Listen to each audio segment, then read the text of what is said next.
पंचायत समिती आणि जिल्हा परिषदेमध्ये स्वीकृत सदस्य देखील येणार असल्याचं कळतंय। मंत्री चंद्रशेखर बावनकुळे यांनी मुख्यमंत्र्यांना तसं पत्र लिहिलंय। जिल्हा परिषदेत 10 सदस्यांमागे 1 स्वीकृत सदस्य तर पंचायत समितीमध्ये 5 सदस्यांमागे 1 स्वीकृत सदस्य असावा आणि येत्या अधिवेशनामध्ये या निर्णयाची शक्यता आहे। जिल्हा परिषद पंचायत समितीमध्ये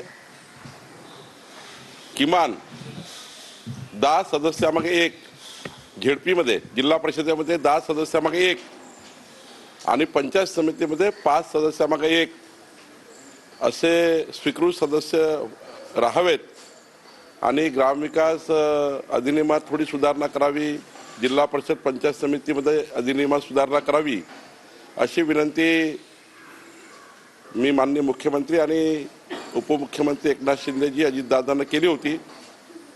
ग्रामविकास मंत्री यांनी याबद्दलची चर्चा केली।